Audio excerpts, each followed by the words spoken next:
जय हिंद। सलाम, स्वागत।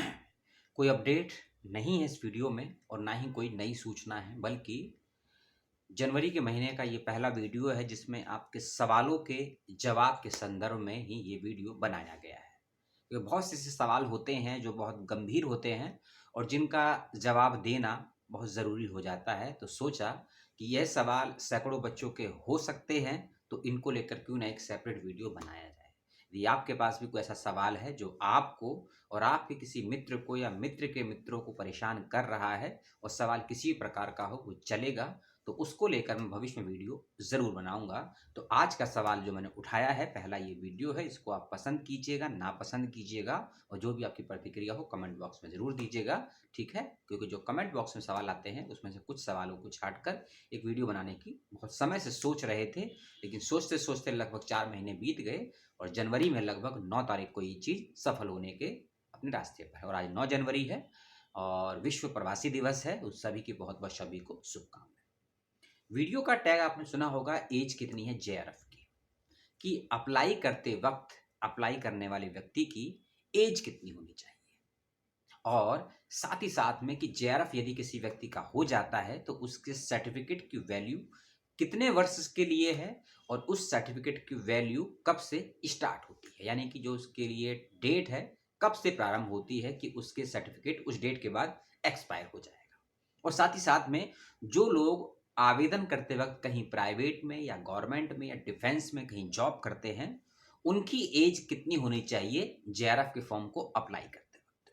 जो भी वुमेन कैंडिडेट हैं उनकी एज कितनी होनी चाहिए, पीएच, ट्रांसजेंडर, है ना, या फिर जो कहीं असिस्टेंट प्रोफेसर हैं, कहीं जॉब करते हैं। तो इन सब सवालों के जवाब इस वीडियो में आपको मिलेंगे और ये तीसरा वीडियो है इस टॉपिक पर। 2 वीडियो मैंने बनाए हैं डिटेल में, लेकिन हो सकता है आपने उनको पूरा नहीं देखा होगा या आपको समझ में नहीं आया होगा, कोई बात नहीं। डिटेल में इन सवालों के जवाब आपको इस वीडियो में मिलेंगे। ठीक है, पहली बात, 31 दिसंबर 2022 और 6 जनवरी 2023 को वीडियो बनाए गए थे। आपने नहीं देखे होंगे तो देख लीजिएगा। लिंक देने का या कहें कि लिंक को ओपन करिए, क्लिक करके वीडियो देखिएगा, ये आप मत करिएगा। आपको इस वीडियो को देखिएगा, आपके मन में कोई सवाल नहीं बचेगा। पहली चीज, जब आपने अभी जो फॉर्म आया है यूजीसी नेट का, उसको यदि भर रहे होंगे, ध्यान रखिएगा यूजीसी नेट की बात कर रहा हूँ, सीएसआर नेट की बात बाद में करूँगा। यूजीसी नेट का फॉर्म भरा होगा तो उसमें एज का क्राइटेरिया मांगा गया होगा कि आपकी एज कितनी है और आपने फॉर्म फिलअप कर दिया होगा। और उसी एज को थोड़ा सा करेक्ट करते हुए या डिटेल में समझाते हुए 5 जनवरी को एक सर्कुलर या नोटिफिकेशन यूजीसी ने अपनी वेबसाइट पर डाला, जिसको लेकर वीडियो बनाया था। उसमें क्लियर कट मेंशन है कि किस कैटेगरी के व्यक्ति की एज कितनी होनी चाहिए जेआरएफ के लिए अप्लाई करते वक्त। ठीक है, और यूजीसी नेट क्वालिफाई होने के लिए कोई एज लिमिट है नहीं। आपकी एज चाहे 25 साल है, 30 साल है, 35 है, 55 है, 50 है, 60 है, 65 है, कोई समस्या की बात नहीं है। ठीक है, अब आते हैं एज के फैक्टर पे। ध्यान से चीज़ों को समझिएगा और सुनने का प्रयास करिएगा, क्योंकि आप सुनते कम है, समझते कुछ ज़्यादा ही है। कोई बात नहीं, हर किसी की अपनी अपनी समझ होती है, क्योंकि व्यक्ति का व्यक्तित्व अलग अलग चीज़ों से मिलकर बना होता है।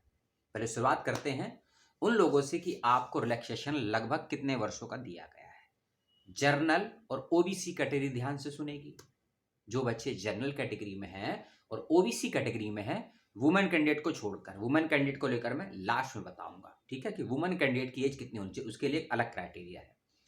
जो बच्चे अप्लाई करते वक्त जर्नल कैटेगरी में हैं या फिर ओबीसी कैटेगरी में हैं, अप्लाई करते वक्त यदि उनकी उम्र 30 साल या उससे कम है तो ही आप आवेदन करिएगा जेआरएफ के लिए, नहीं तो आप केवल असिस्टेंट प्रोफेसर यानी कि नेट के लिए अप्लाई करिएगा। यदि मान लीजिए आपकी उम्र 30 साल 1 महीना है और आपने फॉर्म भर दिया, तो फॉर्म रिजेक्ट नहीं होगा आपका।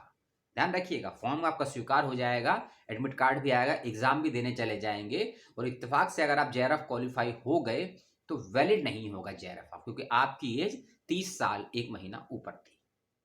इस बात को आप ध्यान से समझिएगा। ठीक है, जनरल ओबीसी के लिए। लेकिन ये सारी बातें प्रोस्पेक्टर में मौजूद हैं, थोड़ा सा पढ़ेंगे आंख खोलकर, दिमाग से सोचकर आपको समझ में आएगी। यदि आप ओबीसी, जनरल इंक्लूडिंग ईडब्ल्यूएस, उसे छूट गया था, ईडब्ल्यूएस, ओबीसी और ईडब्ल्यूएस की एज है 30 साल। और ये एज कब से कब तक के बीच में, ये भी सुन लीजिए, जिसको करेक्शन करके थोड़ा सा एक्सटेंड कर दिया गया है। यदि अप्लाई करते वक्त आपकी आयु 1 फरवरी 2023 तक 1 फरवरी 2023 तक 30 साल से कम या एग्जैक्ट 30 साल है तो ही जेआरएफ के लिए अप्लाई कीजिएगा। ईडब्ल्यूएस, ओबीसी, जनरल कैटेगरी बच्चे नहीं तो अप्लाई मत कीजिएगा। यदि आपकी उम्र 1 फरवरी 2023 से 1 फरवरी 2023 से यानी कि अगर आपकी उम्र 31 जनवरी के बाद 30 साल 1 दिन भी हो जाती है तो जेआरएफ के लिए अप्लाई करने का कोई फायदा नहीं है। आपका समय और पैसा दोनों ही खराब हो जाएगा। हाँ, नेट के लिए एलिजिबल होंगे आप पहली, ठीक है। अब आते हैं दूसरी कैटेगरी पे, जो ऐसे बच्चे हैं जो ओबीसी नॉन क्रीमी लेयर हैं, एसटी हैं, एससी हैं, पीडब्ल्यूडी हैं, ट्रांसजेंडर है। ओबीसी नॉन क्रीमी लेयर है, एससी हैं, एसटी हैं, ट्रांसजेंडर हैं और पीडब्ल्यूडी हैं। ये 5 कैटेगरी के बच्चे आवेदन करते वक्त यदि आपकी आयु 1 फरवरी 2023 से पहले यानी कि 31 जनवरी 2023 तक यदि आप लोगों की आयु, जो मैंने कैटेगरी का नाम लिए, 35 साल है तो आप जेआरएफ के लिए अप्लाई कर सकते हैं, अन्यथा आप मत करिएगा। यानी कि आप लोगों को 5 साल तक रिलैक्सेशन दिया गया है 1 फरवरी 2023 से पहले की डेट पे, ठीक है। 5 साल का रिलैक्सेशन इन 5 कैटेगरी को फिर से मैं रिपीट कर रहा हूं, पीडब्ल्यूडी, ट्रांसजेंडर, एससी, एसटी और ओबीसी में नॉन क्रीमी लेयर। ओबीसी के लिए 30 साल है, ओबीसी नॉन क्रीमी लेयर के लिए 35 साल है, ठीक है। इसका ध्यान रखिएगा। अब आते हैं अगली कैटेगरी पे, और ये रिलैक्सेशन के साथ साथ इसमें एक कैटेगरी उन लोगों की भी है जो एलएलएम कर रहे हैं या कर चुके हैं। इसमें शब्द है एलएलएम डिग्री, यानी कि एलएलएम आपका कंप्लीट होना चाहिए। यदि आपने एलएलएम कर रखा है या एलएलएम के फाइनल ईयर में या 4th सेमेस्टर में है तो आप लोगों को जेआरएफ के लिए 3 साल का रिलैक्सेशन दिया जाएगा या दिया गया है। अब 3 साल से मतलब है आप लोग अपनी एज के 33 वर्ष यदि पूरे नहीं करे हैं तो आप अप्लाई कर सकते हैं। इसको ध्यान से समझिए, ठीक है। एलएलएम की बात हो रही है, एलएलबी की बात नहीं हो रही है। और ये एलएलएम आपका किसी भी विश्वविद्यालय से हो, प्राइवेट से हो, सेंट्रल से हो, स्टेट से हो, रेगुलर से हो, पार्ट टाइम से हो, कोई फर्क नहीं पड़ता। अगर एलएलएम की डिग्री या रिजल्ट है आपके पास आवेदन करते वक्त तो आपको 3 साल का रिलैक्सेशन यानी कि 30 + 3 33 वर्ष तक का समय दिया गया है जेआरएफ के लिए आवेदन करने के लिए, ठीक है। अगली कैटेगरी 5 साल का रिलैक्सेशन उन लोगों को भी दिया गया है जो डिफेंस में है, और डिफेंस के अंदर भी कैटेगरी फिक्स कर दी है आर्म फोर्सेस, सैन्य वाला जो है ना। तो जो लोग सेना में काम करते हैं और काम करते हुए यदि आपको कम से कम 10 साल हो चुके हैं तो ही आप इस जेआरएफ के लिए 5 साल का रिलैक्सेशन अर्थात अपनी आयु के 35 वर्ष तक आवेदन करने के योग्य उम्मीदवार हैं, चाहे मैन है चाहे वुमेन है। इस बात का ख्याल रखिएगा। ऐसे व्यक्ति आवेदन करता है, ऐसे व्यक्ति जो किसी पीएसयूज में काम करते हैं। पीएसयूज का मतलब होता है पब्लिक सेक्टर यूनिट्स, जो गवर्नमेंट्स के होते हैं उसमें काम करते हैं।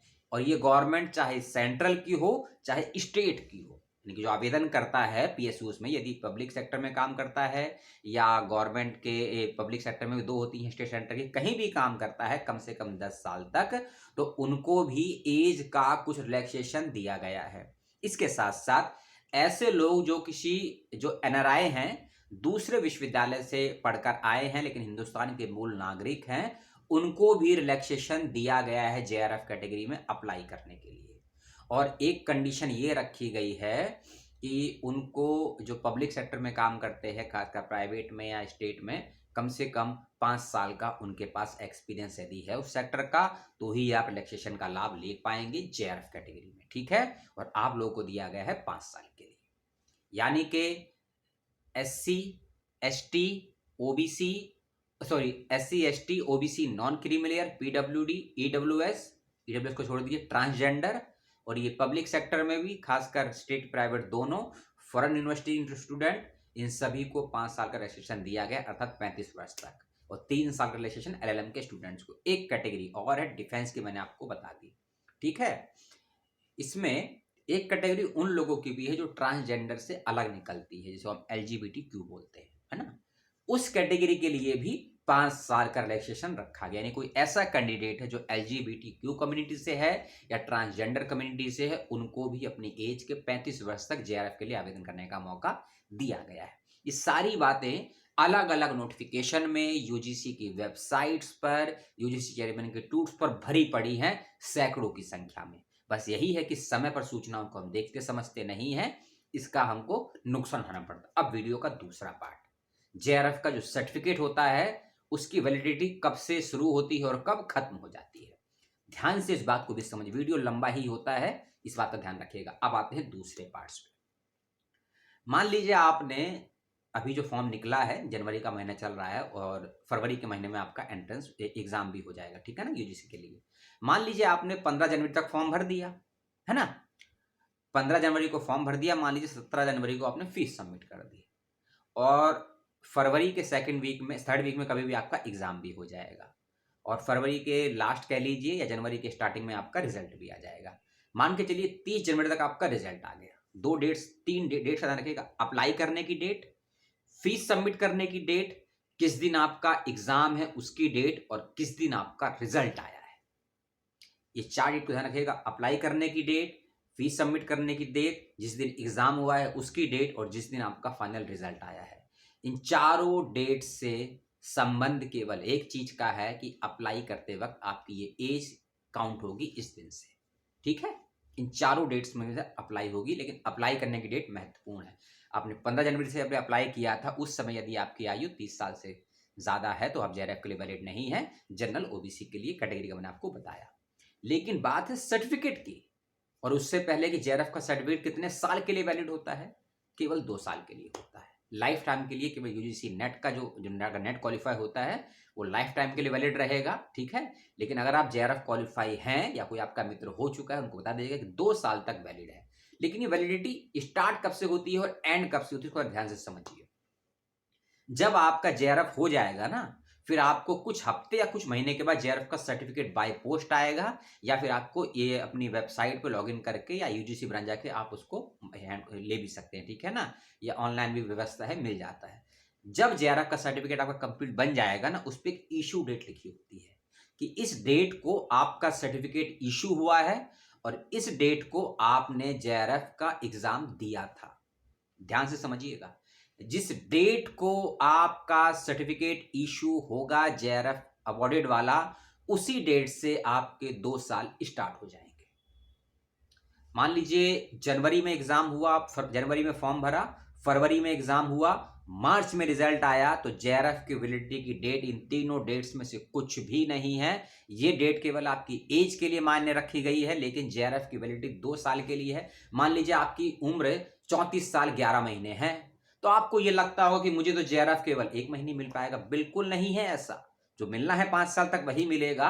अप्लाई करने के लिए 35 साल रखा गया है या 30 साल रखा गया है, और चाहे आपकी 1 साल 1 महीना भी बाकी है 35 साल खत्म होने में, 30 साल में, लेकिन जेआरएफ आपको 5 साल ही मिलेगा अगर आप उससे पहले कर लेते हैं, तो ठीक है। तो जिस डेट को सर्टिफिकेट इशू होगा जेआरएफ वाला, मान लीजिए जो बच्चे भी जनवरी में फॉर्म भरेंगे, मार्च में उनका रिजल्ट आएगा, उनका सर्टिफिकेट मान लीजिए 30 अप्रैल 2023 की डेट लिखी हुई थी, मान लीजिए 30 अप्रैल लिखा हो, किसी 25 मार्च लिखा हो, 25 अप्रैल लिखा हो, जो डेट होगी ना उसी डेट से आपका जेआरएफ काउंट होगा। यानी कि मान लीजिए किसी के सर्टिफिकेट पे लिखा है 30 अप्रैल 2023 अवॉर्डेड लेटर, तो उनका जेआरएफ जो खत्म होगा या उनको उन 2 साल में जो एडमिशन लेना है वो रहेगी 30 अप्रैल 2025। यानी कि इन 2 साल के बीच में आपको इंडिया के किसी विश्वविद्यालय में, चाहे प्राइवेट हो, चाहे सेंट्रल हो, चाहे स्टेट हो, चाहे डीम्ड हो, पीएचडी में या एमफिल में एडमिशन ले लेना है। अगर नहीं लेते हैं तो आपका जेआरएफ की वैलिडिटी खत्म हो जाएगी और आप जेआरएफ का लाभ नहीं ले पाएंगे। एक और चीज, यदि आप एक बार जेआरएफ हो जाते हैं किसी सब्जेक्ट से, दोबारा से कभी भी लाइफ में आप उस सब्जेक्ट से दोबारा जेआरएफ के लिए आवेदन नहीं कर पाएंगे। मान लीजिए किसी बच्चे का इतिहास से जेआरएफ हो चुका है, उनको सर्टिफिकेट अवार्ड हो गया है, और मान लीजिए कि जनवरी 30 2023 को बच्चे के 2 साल पूरे होने वाले हैं जेआरएफ मिले हुए, लेकिन अभी तक बच्चे का पीएचडी में या एमफिल में कहीं एडमिशन नहीं हुआ है, तो 30 जनवरी 2023 के बाद ऐसे विद्यार्थियों का जेआरएफ का जो एक्सपायरी डेट है खत्म हो जाएगी और आप जेआरएफ कैटेगरी से बाहर हो जाएंगे। समझे इस चीज को। एक बात जो मैंने छोड़ दी थी कि वुमेन कैंडिडेट्स की एज कितनी होनी चाहिए अप्लाई करते वक्त, उनके लिए एज रखी गई है 35 वर्ष तक। यानी कि आप चाहे किसी भी कैटेगरी की हैं, आप जर्नल हैं, ओबीसी हैं, ओबीसी नॉन क्रीमी लेयर हैं, ईडब्ल्यूएस कैटेगरी में आती हैं, पीडब्ल्यूडी में आती हैं, ट्रांसजेंडर कैटेगरी में आती हैं, एससी में आती हैं, एसटी में आती हैं, डिफेंस से हैं, पब्लिक सेक्टर से हैं, फॉरेन यूनिवर्सिटी से हैं, एनआरआई हैं, पब्लिक सेक्टर में कहीं जॉब करती हैं। आपके लिए 35 साल आपकी एज के होने चाहिए और आप जेआरएफ के लिए आवेदन कर सकते हैं, यानी कि आपको 5 साल का रिलैक्सेशन दिया गया है। इस बात का रखिएगा विशेष रूप से ध्यान, चाहे आपकी कोई भी कैटेगरी हो। तो एज को लेकर जो भी आपके डाउट थे, मैंने सवालों के जवाब देने की पूरी कोशिश की, लेकिन कोशिश हमेशा पूरी हो ये कभी नहीं हो सकता है। कुछ बातें मुझसे छूटी भी होंगी, हो सकता है आपको समझ में ना आई हो। यदि आपके पास भी कोई ऐसा सवाल है या इससे मिलता जुलता कोई सवाल है, उसकी बात कमेंट बॉक्स में जरूर करिएगा। और डेट को लेकर मैंने बताया कि जिस दिन आपका सर्टिफिकेट इशू होगा उसी डेट से आपका जेआरएफ का टाइम पीरियड शुरू हो जाएगा 2 साल का, और एक बार जेआरएफ खत्म होने के बाद दोबारा उसी सब्जेक्ट में जेआरएफ के लिए अप्लाई नहीं कर सकते हैं। नेट के लिए भी अप्लाई कर सकते हैं, जितनी बार करना है उतनी बार करेगा, लेकिन सेम सब्जेक्ट अगर मान लीजिए किसी बच्चे का एक बार 2 बार उसी सब्जेक्ट से नेट क्वालिफाई हो रहा है, तो इसका मतलब ये नहीं कि आप जेआरएफ के बराबर। कई बच्चों के मन में होता है कि सर हमारा एक विषय में 2 बार 3 बार नेट हो गया है, तो क्या यूजीसी को जेआरएफ में कन्वर्ट करेगी? ऐसा कोई भी नियम, पॉलिसी, ऑर्डिनेंस, व्हाइट पेपर अभी तक तो नहीं आया है। भविष्य में आएगा वो कोई नहीं जानता, लेकिन अभी तक ऐसा कोई भी नियम नहीं है। एक सवाल और बड़ा गंभीर सवाल आया था कि मान लीजिए किसी बच्चे ने इतिहास से एमए किया है, किसी ने हिंदी से एमए किया है, किसी ने पॉलिटिकल साइंस से एमए किया है, किसी ने बॉटनी से, किसी ने लाइफ साइंस से एमए किया है, तो एमएससी किया है, तो हम कितने विषयों में नेट के लिए आवेदन कर सकते हैं? जैसे कि मान लीजिए क्या लाइफ साइंस वाला केवल लाइफ साइंस से नेट भर सकता है या फिजिक्स या केमिस्ट्री से भी भर सकता है? किसी का पॉलिटिकल साइंस से यदि एमए है तो क्या बच्चा पॉलिटिकल साइंस से या पॉपुलेशन स्टडीज से या आईआर से या ह्यूमन राइट्स से, क्या इन सभी से नेट भर सकता है? ऐसे यदि आपके सवाल हैं कमेंट बॉक्स में बताइए, अगला वीडियो इसी टॉपिक पे हम बनाएंगे। और आपने अपना समय दिया और कितना मैं आपको समझा पाया ये आप लोग मुझे बताएंगे, और वीडियो पर अपनी प्रतिक्रिया दीजिएगा। वीडियो को लाइक, शेयर, चैनल को सब्सक्राइब, जो करना है अपनी बुद्धि विवेक समझ के अनुसार कीजिएगा। अपना, अपनों का, परिवार का, प्रकृति का, पुस्तकों का, शिक्षकों का, सभी का ख्याल रखने का प्रयास कीजिएगा। वादा किसी से मत करिएगा, वादे और विश्वास हमेशा टूट जाते हैं, और कोशिश अगर थोड़ी भी सफल होती है तो आपको आत्मिक रूप से बहुत ही खुशी मिलती है। जय हिंद।